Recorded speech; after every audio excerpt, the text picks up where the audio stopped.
71-এ দেশ স্বাধীন হয়েছিল মৌলিক তিনটা স্লোগানের মাধ্যমে: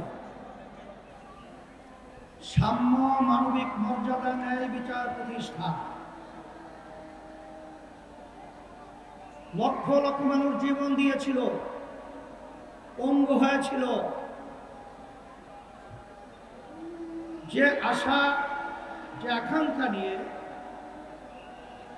কিন্তু 53 বছর যাদের মাধ্যমে দেশ পরিচালিত হয়েছে, যারা দেশ পরিচালিত করেছে, এদের মাধ্যমে মূলত আমরা তিনটা উদ্দেশ্যের একটাও কিঞ্চিত বাস্তবায়ন আমরা দেখি নাই। এই সূত্র ধরেই 2024 জুলাই 5ই আগস্ট এই দেশকে আবার স্বাধীন করার জন্য হাজার হাজার আমার মায়ের কোল সন্তান হারা হয়েছিল। অনেকে চক্ষু হারিয়েছে, অনেকে পঙ্গু হয়েছে। আমাদের মূল লক্ষ্য উদ্দেশ্য হলো আমাদের এই দেশ স্বাধীন করতে গিয়ে আমাদের যারা জীবন দিয়েছিল, রক্ত দিয়েছিল, পঙ্গু হয়েছিল, যারা দেশ পরিচালনা করেছে, আমাদেরকে ধোঁকা পেয়ে, বোকা দিয়ে বারবার আমার এই দেশকে চোরের দিক থেকে, দুর্নীতির দিক থেকে ফাঁস বানিয়েছে। আমাদের সন্তানগুলো মায়ের কোল হারা করেছে। লক্ষ লক্ষ মানুষকে মিথ্যা কেসের মাধ্যমে তাদের সংসারকে বিরান করেছে, ধ্বংস করেছে। আমাদের মেহনতি কষ্ট অর্জিত আমার ভাইয়েরা যে সম্পদ অর্জন করেছে দেশের জন্য, ওরা ক্ষমতার চেয়ারে বসে আমাদের দেশের টাকাগুলা বিদেশে পাচার করে বেগম পাড়া তৈরি করেছে। এখন কথা পরিষ্কার, যারা নাকি ক্ষমতা প্রেমিক রয়েছেন, বারবার আমাদেরকে মানুষের কাছে বিতর্কিত করার জন্য আপনারা বলেছেন আমরা নাকি জাতীয় নির্বাচনকে প্রশ্নবিদ্ধ করছি, পিছিয়ে নেওয়ার ষড়যন্ত্র করছি।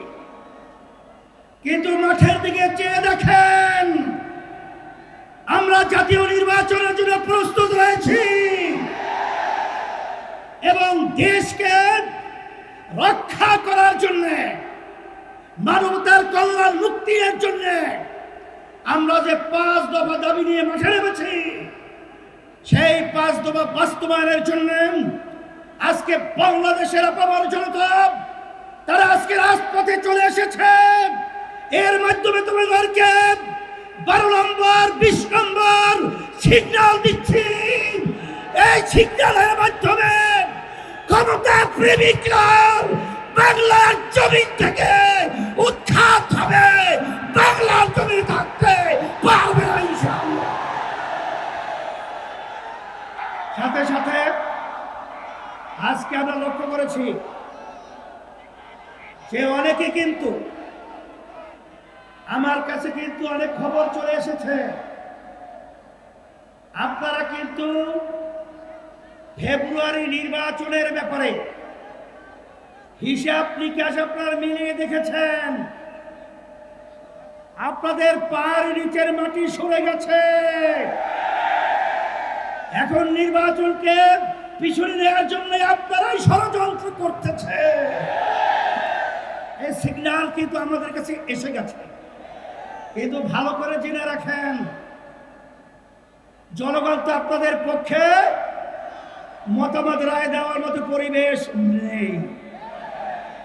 এখন আপনারা গুন্ডামি, সেন্টার দখল, বিভিন্ন সন্ত্রাসীর মাধ্যমে আপনারা ক্ষমতার চেয়ারে বসবেন, সেদিন ভুলে যান।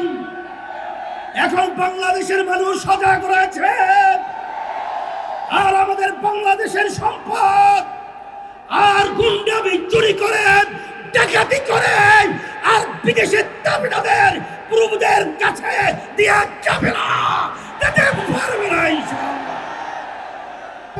সেই হিসাবে আমি সকলকে আহ্বান জানাবো, আমি আমার ভাইদেরকে মা বোনদেরকে বলবো, আমরা যেন আর চাঁদাবাজদের সহযোগী না হই। যারা মায়ের কোন সন্তান হারা করেন তাদের যেন আমরা সহযোগী না হই।